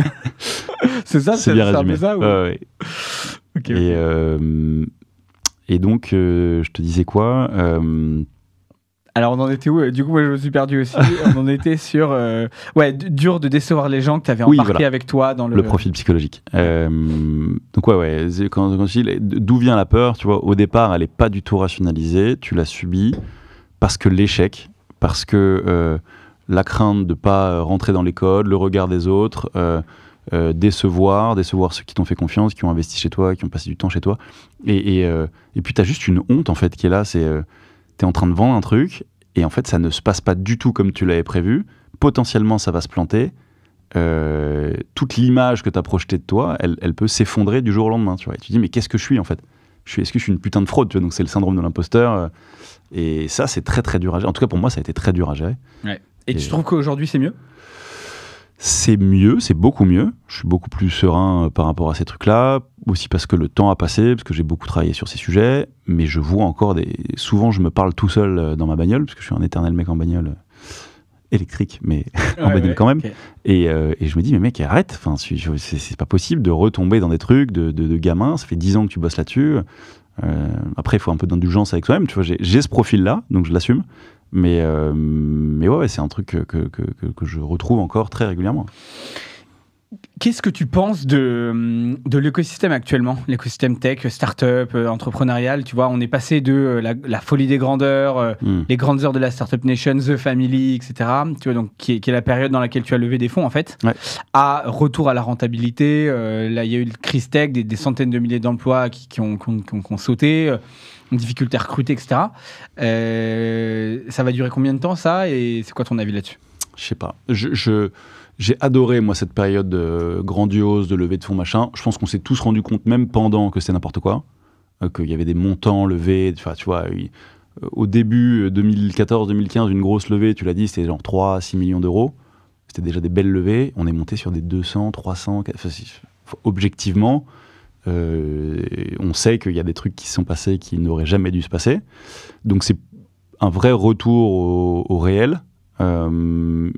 Il y a un juge de paix là, qui s'appelle la rentabilité qui est en train de remettre tout le monde au diapason. Je trouve ça plutôt sain. Maintenant, j'adore l'entrepreneuriat, j'adore les entrepreneurs, j'adore le drive, tu vois, ce côté, cette folie, cette volonté de tout péter et tout. Je trouve ça génial. J'adore discuter avec les entrepreneurs, j'adore les rencontrer, j'adore voir ce grain dans les yeux où tu te dis putain, il va tout bouffer. Il y a des gens qui sont spectaculaires là-dedans. Donc, je regrette rien du passé. Je trouve qu'il y a évidemment eu des abus et maintenant il y a une forme de régulation qui s'opère. Il ne faudrait pas que ça vienne au détriment non plus de la capacité à innover et tout, tu vois. Donc il y a un équilibrage à opérer qui est en train de s'opérer, je pense, de manière assez saine. Ouais, c'est-à-dire justement, moi ma théorie c'est que quand même on alterne toujours dans l'innovation les phases de cupidité et les phases de raison, tu vois. Donc à mon avis, dans 2-3 ans, quand tu auras à nouveau plus de thunes sur la table, les gens vont recommencer à faire les mêmes conneries, à lever sur des projets qui ne devraient pas du tout le faire, plutôt que faire une boîte rentable qui te ressemble, voilà. 100% certain. Et du coup, si tu prends un peu de recul, là, si on prend un peu de recul sur les 10 dernières années, hein, c'est ça, hein, Cligny, finalement, 13 dernières années. 13 dernières années. On va avoir 13 ans en février 2025. Incroyable. De quoi t'es le plus fier ? J'ai vachement de mal à valoriser le passé de base. Tu vois, tu l'as vu tout à l'heure hein, sur l'intro. Je regarde plutôt devant. De quoi je suis le plus fier ? C'est les moments où je me sens vraiment émotionnellement très fier. C'est quand je reçois un message, si ça m'arrive de temps en temps, un LinkedIn ou un WhatsApp, où on me dit que quelqu'un a voulu voir si les valeurs Cligny étaient véridiques et ils sont allés parler avec un de nos agents d'entretien.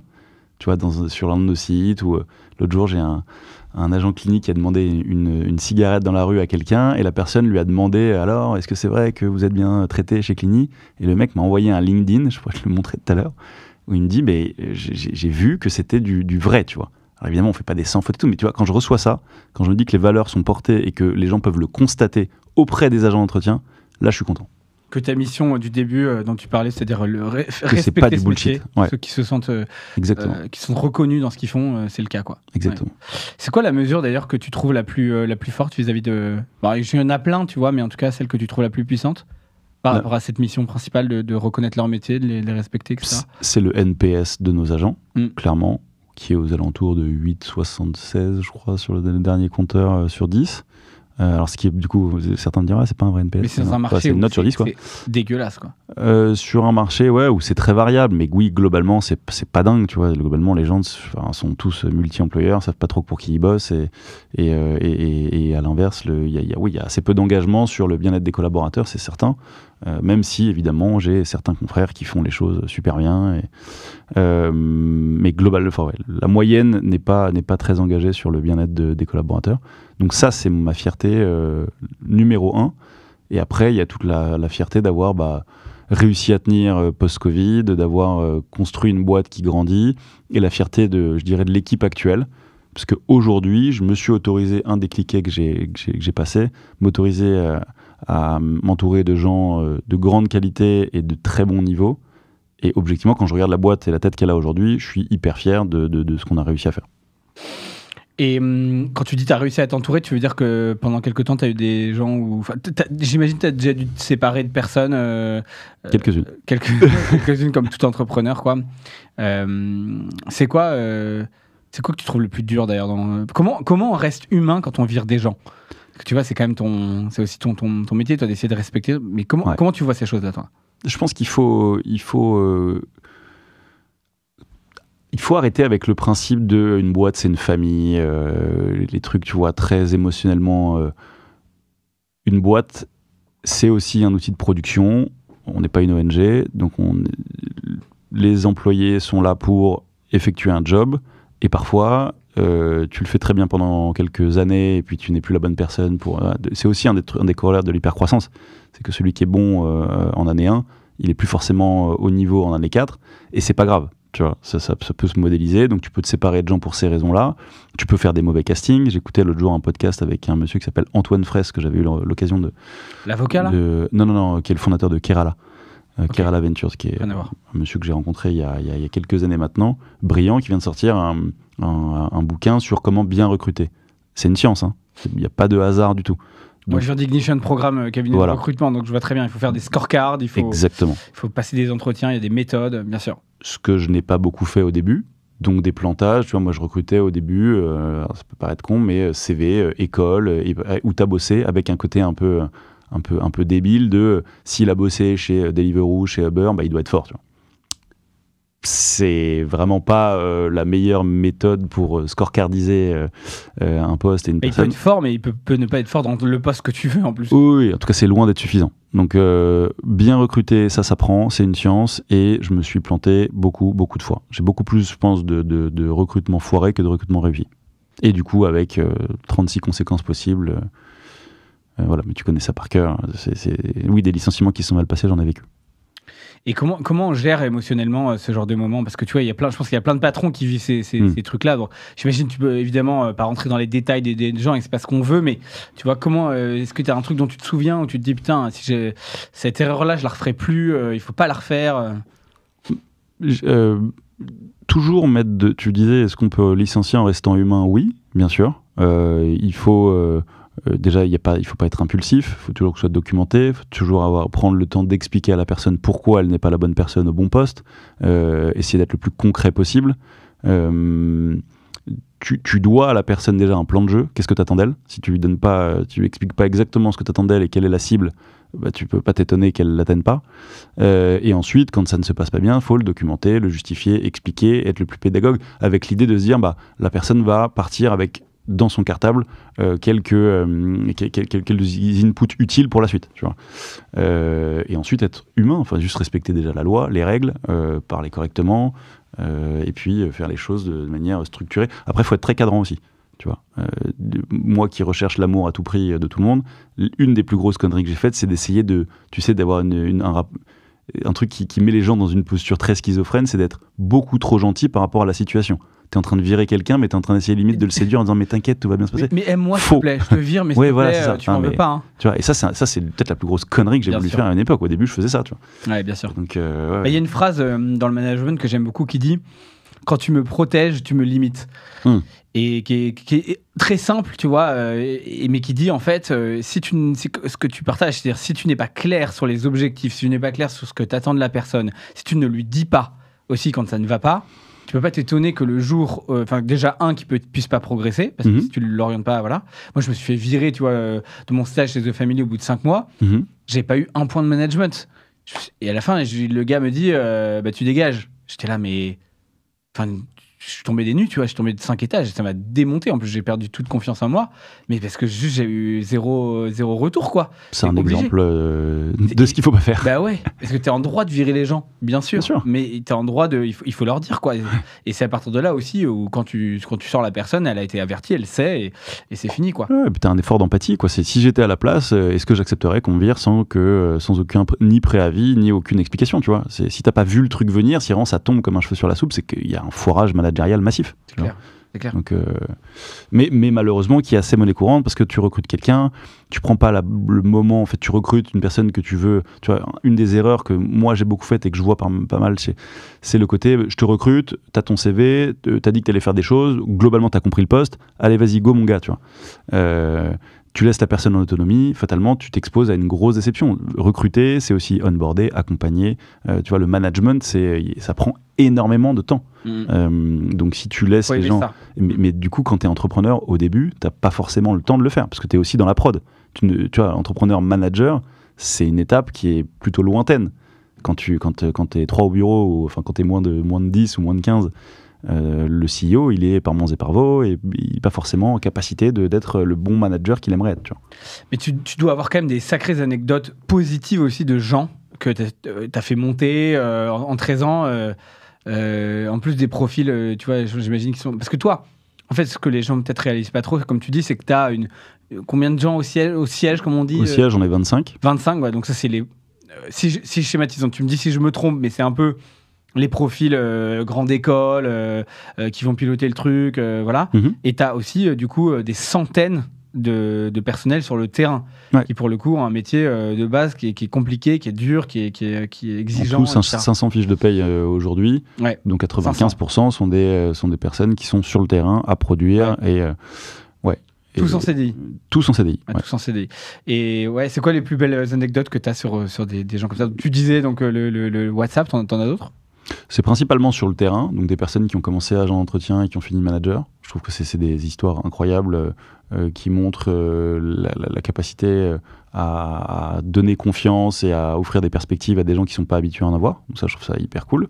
Là, typiquement, j'ai un de mes commerciaux donc, qui vient de partir, mais qui on est pour le coup en super bon terme, qui s'appelle Guillaume, que j'embrasse, et qui a fait 8 ans chez nous, donc quelqu'un qui m'a accompagné pour le coup, parce que pour le coup, c'est l'employé qui a passé le plus de temps à mes côtés, qui est une super histoire. Et puis il y a Damien aussi, qui est là depuis très longtemps, que je salue également, qui est vachement monté dans la boîte, qui a pris ses responsabilités, qui a su grandir avec l'entreprise. Et je trouve que c'est des moments, c'est des trucs géniaux, tu vois, mais ça... te dire comment ça s'est fait, est-ce que il y a une part de chance là-dedans aussi, quoi. Tu recrutes les bonnes personnes qui ont cette compétence et cette humilité de se remettre en question, de vouloir grandir, ce qui est pas forcément facile, tu vois. Ouais, c'est pas facile, mais comme tu dis, il faut avoir des grandes guidelines, il faut avoir envie de faire grandir les gens, il faut être capable de s'en séparer sans aussi romanticiser ce truc-là. C'est-à-dire, comme tu dis, la start-up, une des erreurs de la grande Startup Nation, c'est de te dire c'est family business, quoi. Work hard, play hard, on est tous potes, voilà. Et en fait, un jour, tu te fais virer parce que ça marche plus et du coup, c'est la fin de ta vie. Non, ça reste des entreprises. Bien sûr. Il faut que chacun ait un équilibre, voilà. Ok, et en plus, toi, tu travailles avec des gens, comme tu dis, qui ont besoin d'être respectés parce que c'est un métier super exigeant, quoi. J'imagine qu'eux, ils s'en foutent un peu de faire la teuf. Enfin, j'en sais rien, j'imagine qu'ils sont contents de temps en temps, mais ce qui compte plus pour eux, c'est d'avoir un taf pas trop loin de chez eux et d'utiliser du matériel qui va pas leur intoxiquer les poumons, quoi. C'est d'être payé en temps et en heure, c'est d'avoir des produits qui soient non toxiques, c'est d'avoir du matos qui ne défonce pas le dos, c'est de voir ton management de temps en temps et savoir que tu fais partie d'une entreprise et que tu n'es pas juste un numéro parmi 95, c'est d'être respecté par les clients, c'est de travailler en journée, c'est d'avoir des cadences qui sont OK. Tu vois, c'est ça les enjeux de la propreté. Après, évidemment, quand tu fais une soirée de fin d'année, tout le monde est très content d'y participer, mais c'est pas l'enjeu massif. Après, ça compte, hein, c'est important. Ouais, mais c'est vrai que les entrepreneurs qui me disent, des fois, ils me disent, alors comment, du coup, quels sont les exemples de management qui montrent que t'es un bon patron, quoi, tu vois. Des fois, ils me disent, ah ben nous, on fait quand même tous les mois et demi, on a un verre d'équipe. Mec, ça n'a aucun rapport. C'est nul. On s'en branle de ça, quoi. La question, c'est est-ce que tes employés progressent, est-ce qu'ils apprennent, ils sont respectés, ils sont payés à l'heure, dans ton cas, parce que c'est un marché. Et voilà, c'est délirant d'en être venu à dire des trucs comme ça, quoi. Ouais, mais aucun sens. Tu vois, dans les entrepreneurs, combien ont été eux-mêmes managés par des bons managers, combien se sont formés au management. Enfin, c'est un vrai métier au final. Ah, c'est clair. Et ma question aussi, c'est, tu vois, là-dessus, comment on fait? Toi, en plus, c'est dans Impact France, hein, si je me trompe pas. Ouais. Impact France, qui est donc l'association qui défend l'engagement sociétal des entreprises. Exactement. Comment on fait de l'impact sans faire du greenwashing? Alors, il n'y a pas que du greenwashing, du coup, il y a d'autres sujets, mais tu vois, comment on fait ça? C'est quoi tes guidelines là-dessus? Je peux me dire que tu ne peux faire d'impact que si tu ne fais pas de greenwashing. Greenwashing, c'est en gros, c'est se camoufler, quoi. C'est prétendre que tu fais un truc que tu ne fais absolument pas. C'est singer des codes que tu ne respectes pas. C'est assez présent dans mon business, c'est assez présent dans le business en général. Tu vois, c'est un peu le McDo qui change de logo pour devenir vert et jaune en t'expliquant que maintenant ils sont devenus RSE, tu vois. Ça, il y en a partout. Malheureusement, c'est quelque chose d'assez de trop présent, je pense. Qu'est-ce que tu peux faire, toi, pour devenir RSE ? En gros, tu dois auditer ta boîte, tu dois comprendre quels sont les leviers. Chez nous, le gros enjeu, il est social. Tu as évidemment un impact environnemental parce qu'on utilise des produits non impactants pour l'environnement, non logotés. On essaie d'avoir une flotte de véhicules la moins polluante possible, mais on reste une boîte de service. Donc dans le service, et de par notre service, 600 000 collaborateurs, agents d'entretien en France, 2 millions quand tu ouvres le sujet du ménage au B2C.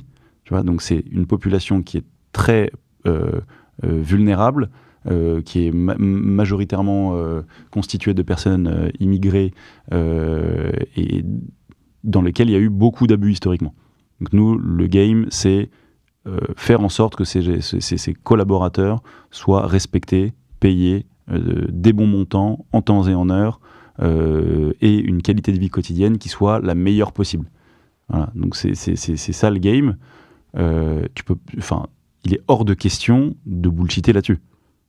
Et franchement, je mets au défi quiconque évidemment, on a des conneries, t'en fais, parce que le perfect, d'ailleurs, c'est un des trucs que je remarque, c'est que les gens ont une injonction, c'est « Ah ouais, mais un jour, vous avez merdé sur un contrat. » Oui, évidemment que t'as le droit à l'erreur. Évidemment que des conneries, t'en fais, comme tout le monde. Sauf que la mission de la boîte, elle est tournée vers ça. Tu vois, donc on n'est pas parfait, par contre, on a vraiment toutes les intentions sont placées là-dedans, et on met beaucoup, beaucoup, beaucoup d'efforts à répondre à cette mission. Ouais, je pense que le greenwashing dans la Startup Nation, c'est que parfois, tu vois, une agence marketing va dire je suis engagé parce que j'ai changé mon logo et j'essaie de défendre 3 clients qui bossent dans l'écologie, quoi. Déjà, si tu es une agence marketing et que tu traites bien les gens, que tu les payes bien, que tu fais du bon management, tu auras un impact probablement plus fort sur le monde, parce que le management, c'est la gestion des gens et de comment ils se comportent en fait au quotidien, comment tu les influences, surtout si tu as des jeunes collaborateurs. Et parfois, tu as un sujet comme le tien, où tu es au cœur d'une question d'intégration, parce que c'est des profils, comme tu dis, vulnérables, issus de l'immigration, etc., où si tu les traites pas bien, tu vas toucher des millions de personnes qui vont être mal, quoi. Mais c'est pas le cas de toutes les boîtes, en fait. C'est ça que je trouve un peu... C'est ça que je trouve un peu greenwash aujourd'hui et qui est dommage. Tu vois, c'est qu'on confond la mission d'une boîte qui va l'être vraiment, et puis d'autres où des fois, pour se donner bonne conscience, on va mettre un truc. Tu vois. Et puis c'est... T'en vois beaucoup, toi, ou t'as l'impression que pas du tout ? Des bullshitters ? Ouais. Ouais, j'en vois beaucoup, ouais, mais je vois plus. Tu vois, de part, après, c'est juste que moi, j'essaie de m'entourer. C'était un de mes gros travaux perso, de m'entourer de gens, plutôt de gens qui m'inspirent et qui m'élèvent que de gens qui m'emmerdent. Donc j'essaie de pas trop rester au contact de ceux qui font des trucs un peu sombres, tu vois, mais sûr que l'autre jour je pitchais un groupe avec pas mal d'entrepreneurs où tu dis devenir Bicorp ou en tout cas prendre des mesures RSE, les mecs disent ok, mais du coup est-ce que ça permet d'obtenir de meilleurs taux d'emprunt? Ouais, c'est ça, c'est pas le sujet en fait, tu vois, si ton intention c'est ça, donc tu pars du mauvais pied, fais autre chose, tu vois. Aller chercher des subventions avec le positionnement. Ouais, voilà. Si ça te sert à ça, objectivement, c'est utile, tu vois. Et puis si c'est le point d'entrée, si vraiment tu fais les choses mieux dans cette optique-là, l'important c'est que tu fasses les choses mieux, quelle que soit ton intention. Mais oui, on aimerait bien que les gens le fassent pour des impulsions plus vertueuses à la base. Maintenant, en tout cas, c'est ton cas avec Lenny, et les gens peuvent le vérifier. Allez parier aux collaborateurs d'Alexandre dans la rue. Et si on fait de la merde et que le feedback est négatif, envoyez-moi un message sur LinkedIn. Ok, l'engagement est pris. Je reviens un peu pour terminer sur aussi toi perso, toi en tant que dirigeant. Mm-hmm. Je sais que tu aimes bien parler de slasher, tu vois, c'est-à-dire la capacité à faire plein de choses dans la vie. Ouais. Et je pense que c'est... Je vois beaucoup d'entrepreneurs qui ont d'autres passions, parce que souvent, c'est des gens passionnés, mais qui n'assument pas d'être autre chose que leur rôle de CEO. Toi, combien de temps ça t'a pris ? Qu'est-ce que tu aimes faire dans la vie ? Alors moi, j'ai un profil un peu boulimique j'adore apprendre des trucs et faire beaucoup, beaucoup de choses. Je me rends bien compte en voyant mes potes autour de moi que c'est un profil un peu particulier, pas toujours facile à appréhender. Moi, là, tu vois, j'ai des marottes. J'adore chanter, parce que je fais du rap avec un pote. On enregistre d'ailleurs chez quelqu'un on a enregistré pas mal chez quelqu'un que tu connais, Alain. Ah, bien sûr, ok. Mais moi, je vais écouter un de tes morceaux, là, j'en ai pas. Ouais, écoute, c'est. Ah, t'as pas encore osé les sortir Non, on n'a pas osé les sortir, on discutera avec Alain. Donc, je te demande pas de faire un petit rap à la fin de cette émission. Non, pas tout de suite. Là, tu me prends un peu à froid, mais voilà, donc il y a ce truc-là, mais qui est vraiment de l'ordre du fun. Moi, là, ce que je vais chercher là-dedans, c'est pas de devenir le nouveau Kanye West, c'est que c'est Alain pourra en témoigner, c'est les moments de franche rigolade. Tu passes 8 heures en studio et tu passes 4 heures avec les abdos pétés en deux.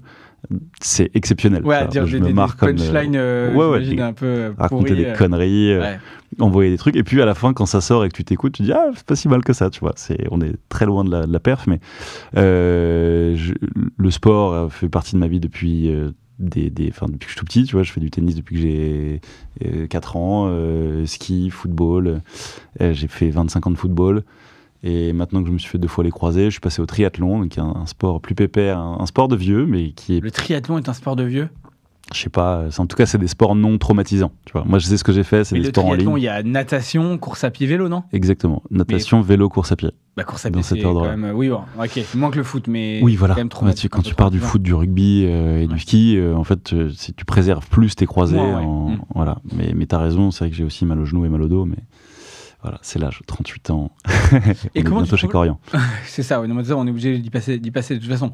Mais puis on dit son âge et l'âge de ses articulations, ça c'est vrai. Comment t'équilibres tout ça, tu vois ? C'est quoi ? T'as des règles un peu où tu te dis, je passe X temps sur la boîte et X temps sur le rap, le sport. Voilà, tu fais comment en fait, toi ?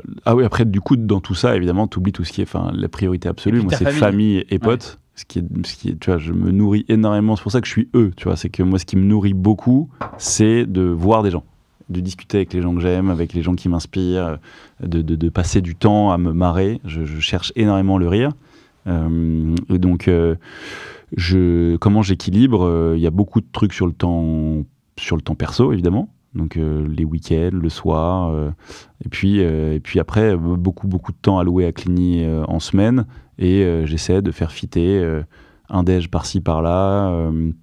Je fais du sport tôt le matin avec certains copains où on fait des trucs un peu torturants, les bains glacés à 3 degrés. Ah oui, Wim Hof. Ouais, exactement. Mais t'as un endroit, tu fais ça où, Wim Hof ? Chez un ami qui s'appelle Benjamin Cardozo, que j'embrasse, qui a monté une boîte qui s'appelle Polar Plunge, qui est exceptionnelle. Ah mais oui, j'en ai entendu parler. Ouais. Ok. Un petit big up à lui qui nous reçoit merveilleusement le mercredi dans ses... Ah, génial. Donc, tu vois, et ça fait partie des... Donc, ouais, famille, amis, sport, et tout ce qui touche à la culture. Tu vois, je suis inscrit à un truc génial qui s'appelle les soirées de la philo, que je fais un lundi sur 2, qui est exceptionnel. C'est des trucs... Avec Charles Pépin ? Non, c'est pas Charles Pépin. Charles Pépin, il est au MK2. J'en ai fait quelques-uns aussi, c'est passionnant. Ouais, c'est pas mal. Et là, c'est avec François-Xavier Bellamy. Ah oui, on enlève tout au sujet politique. Non, mais il est un orateur. À la base. Ouais. Exactement. Il est normalien, prof de philo, brillantissime. Le mec tient la scène un lundi sur 2, 2h30, avec un niveau de qualité et d'intensité qui est, franchement, c'est bluffant. Donc ça fait 2 ans que je fais ça. Voilà, du coup, c'est cool, c'est inspirant que tu oses le dire, parce que je pense qu'il y a beaucoup de patrons qui culpabilisent un peu, tu vois, d'avoir une... Enfin, tu vois, il y en a beaucoup qui se disent putain, si j'ai pas bossé jusqu'à 20h, et qui adorent dire je me suis tué à la tâche, je suis défoncé, je suis crevé, les objectifs, les trucs, le machin. Mais en fait, la vie, c'est quoi, tu vois à part tes gosses, personne ne saura que t'as bossé jusqu'à 23h en semaine, quoi. On s'en fout. Totalement d'accord. Ou alors, tu finis comme le gars qui a vendu 20 millions, qui dit un mot pour résumer ma vie professionnelle, douleur. Super, pendant 20 ans. Cool. Génial. Ouais, et puis encore, je le connais pas, mais il a l'air jeune, le mec dont tu parles. Il a 45 ans, quoi. Ouais, oui, c'est jeune.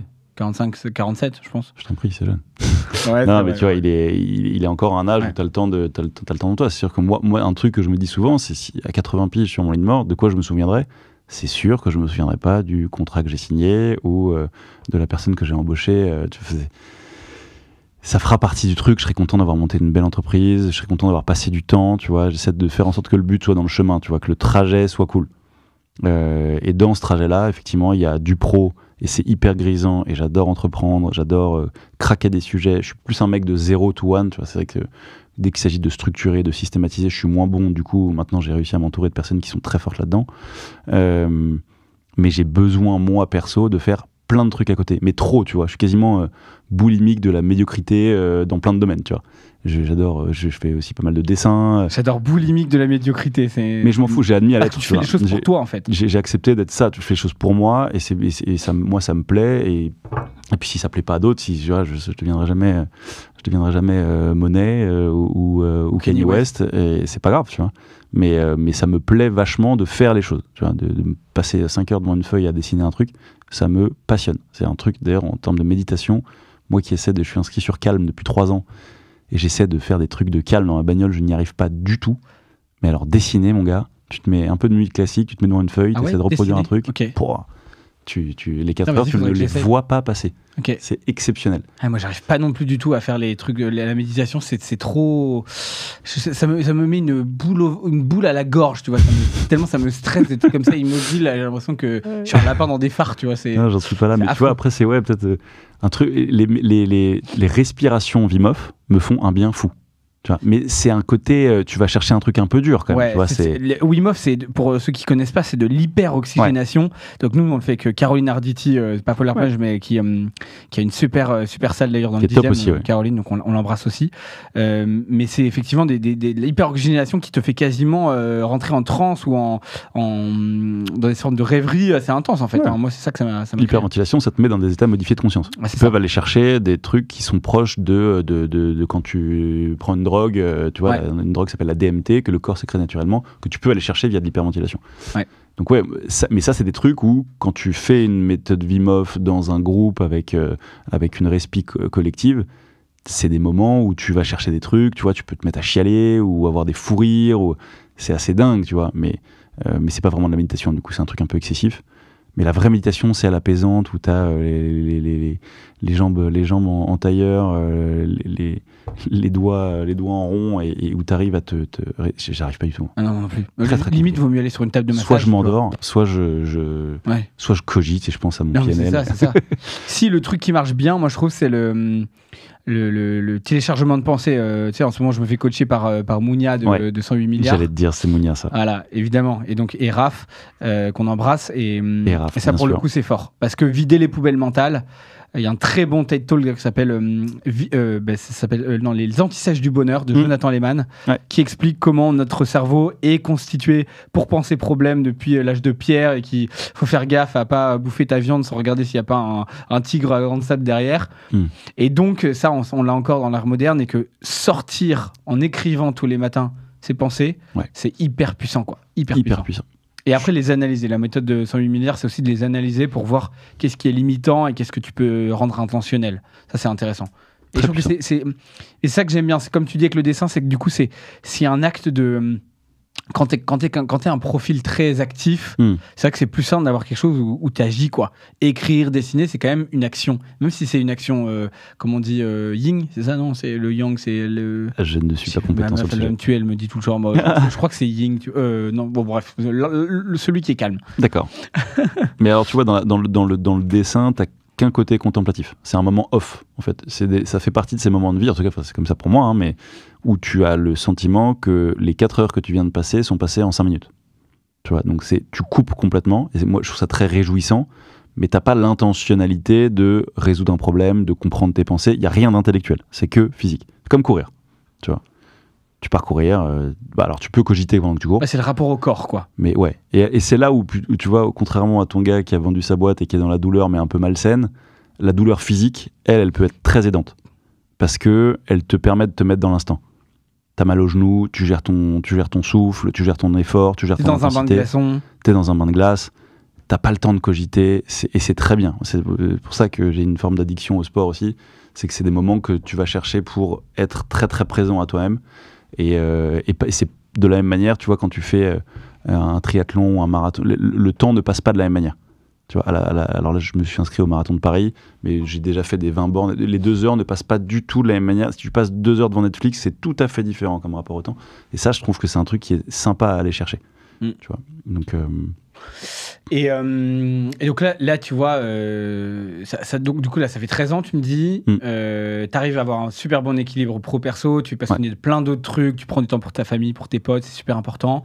Tu t'es séparé de gens au long du chemin, maintenant tu es mieux entouré aussi. Tu vas fêter les 20 bougies, tu penses? Ou tu penses que tu feras autre chose? C'est quoi ton... Écoute, je suis totalement coupé en deux sur ce sujet. Un matin, je me lève et je me dis que on va continuer comme ça pendant des années. Et parfois, 13 ans, tu vois, c'est quand même dur. C'est un sport intense. Et tu te dis que si demain, un mec tape à la porte avec une proposition de rapprochement stratégique, comme on appelle ça, pourquoi pas, tu vois, je sais pas te dire, je suis incapable de répondre à cette question. C'est la question, on était à un event ensemble mercredi soir, j'en ai parlé avec pas mal de gens, pour moi c'est la question du moment. Bah, tout le monde. Qu'est-ce qui te permet de décider? Je ne sais pas. Mais en ce moment, il y a beaucoup de, il y a beaucoup de gens qui sont approchés, il y a beaucoup de gens qui cherchent à sortir, il y a beaucoup de gens qui font faillite. Et à quel besoin tu réponds, tu vois, aussi quand tu veux vendre ta boîte. Moi, je sais qu'une des urgences que j'ai, c'est me sécuriser sur le plan perso, notamment financièrement. Parce que toi, tu n'as pas fait de cash out dans pas du tout. Donc c'est juste que tu te payes correctement, j'imagine, et que tu sors correctement, de dividendes, mais tu vois, j'ai racheté les parts de mon associé, j'ai une situation mais qui est pas du tout plus stressante que ça, mais c'est un des trucs que tu vas chercher. Après, qu'est-ce que tu veux closer aussi? Je suis en train de faire un coaching en ce moment sur le rapport à l'argent. Qu'est-ce que l'argent dit de toi? Comment tu l'appréhendes? D'où ça vient et tout? Quelle peur ça génère? Et du coup, tout ça, tu viens un peu le... C'est quoi toi ton rapport à l'argent, le truc problématique? Problématique, je sais pas, mais c'est un truc... j'ai été éduqué en mode, tu peux pas faire d'argent sans souffrir. Tu vois. Il faut souffrir pour gagner ta vie. Ce qui est pas vrai. Du tout. Mais en te le disant, j'ai du mal à me convaincre que c'est pas vrai. Tu vois. Donc je fais un lien entre gain et souffrance qui est un peu excessif. Il faut mériter. Or moi je ne kiffe. Ouais. Ça, en gros. Ouais. Il faut être pénitent pour gagner de l'argent. Or moi, ce qui me drive, c'est le kiff dans la vie. Tu vois. Donc paradoxalement, T'as une éducation catholique à la base? Pour moi, c'est très catho, ça, tu vois. C'est très catho. Ouais, j'ai une grand-mère qui a été élevée au couvent, donc elle nous a peut-être transmis ça. Après, non, j'ai pas une éducation particulièrement religieuse à quelque endroit que ce soit. Mais et ouais, le rapport à la pénitence dans l'argent, tu vois. Donc, mais ça vient nourrir vachement de trucs. Et en fait, si demain quelqu'un vient racheter ta boîte, ok, tu gagnes du cash, mais j'ai plein de potes qui l'ont fait et je peux te garantir que la vie ne change pas fondamentalement. Alors évidemment, je dis ça dans un monde où tu vois, il y a tellement de gens qui ont des problèmes financiers et tout que je mets tous les bémols du monde. Évidemment que t'es mieux avec de l'argent que sans. Ceci étant dit, ça ne change pas fondamentalement ton quotidien et tout ce que tu as travaillé à construire, toute l'identité que tu as en des temps, tu vois, moi, je n'ai rien d'autre comme identité professionnelle que être CEO de Clini.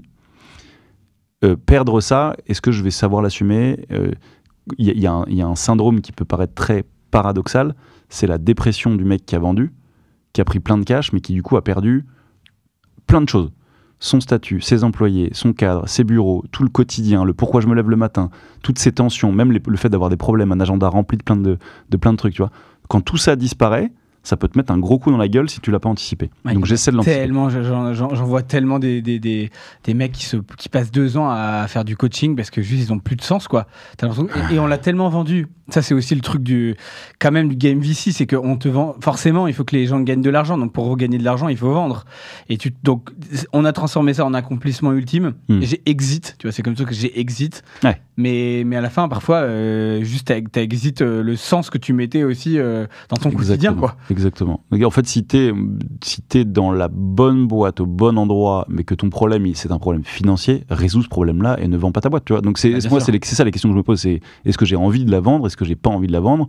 Là, je suis plus sur pas envie de la vendre, parce qu'en fait, c'est un peu la boîte de ma vie, parce que je t'ai raconté un peu tout ce qu'il y a derrière, ce qu'il y a derrière et tout du coup, ce qu'on appelle le storytelling, mais qui n'en est pas un. Pour moi, c'est du très concret. Donc si demain je remontais ma boîte, mais j'ai déjà fait l'exercice. Si demain je vais remonter une boîte, je vais monter une boîte dans l'impact, plutôt social, parce que c'est là où je suis compétent. Et dans le social, je remonterai Clini. Donc en fait, c'est un peu con de te dire que tu vas monter une boîte, que tu vas vendre pour sécuriser ton cash, pour recréer la même. Je crois que ça arrive en plus. Je crois que j'ai déjà vu des entrepreneurs comme ça qui ont vendu la première boîte, ils refont les mêmes. Exactement, ouais. Ah, oui, parce qu'en plus, tu as cette tendance-là à aller vers ce que tu connais, parce que pour le coup... Autant faire de l'OBO ou du cash-out. Donc comment solutionner le bon problème et ne pas essayer d'embarquer le bébé avec l'eau du bain en faisant un gros strike. Pour conclure, parce que je sais que tu as un déj après, donc tu vois, je suis l'heure pour que tu y arrives. C'est quoi un bon leader pour toi? C'est quelqu'un qui sait fixer un cap, qui sait embarquer. Il y a tout un côté émotionnel pour moi chez le leader. C'est la personne que tu regardes avec des yeux et qui t'inspire et qui te donne qui te donne le smile. C'est où tu te dis putain, j'ai envie de passer du temps avec ce mec et j'ai envie de monter dans son bateau à lui et pas dans celui du voisin. C'est quelqu'un qui tient ses engagements, ce qui n'est pas toujours facile, parce que les engagements, ça évolue, qu'un entrepreneur, ça peut aller vite et se gourer, et donc du coup, faut arriver à maintenir une forme de cap, et c'est quelqu'un de fiable, d'humain, et j'ai envie de rajouter un paramètre, c'est quelqu'un de marrant, mais je sais pas si ça c'est valable. Bah, c'est ta définition en tout cas. C'est ma définition. Mais ouais. Quelqu'un que tu as envie de suivre, un leader, c'est quelqu'un qui t'inspire. Quelqu'un à qui tu passes des bons moments, peut-être. Simplement. Aussi, ouais.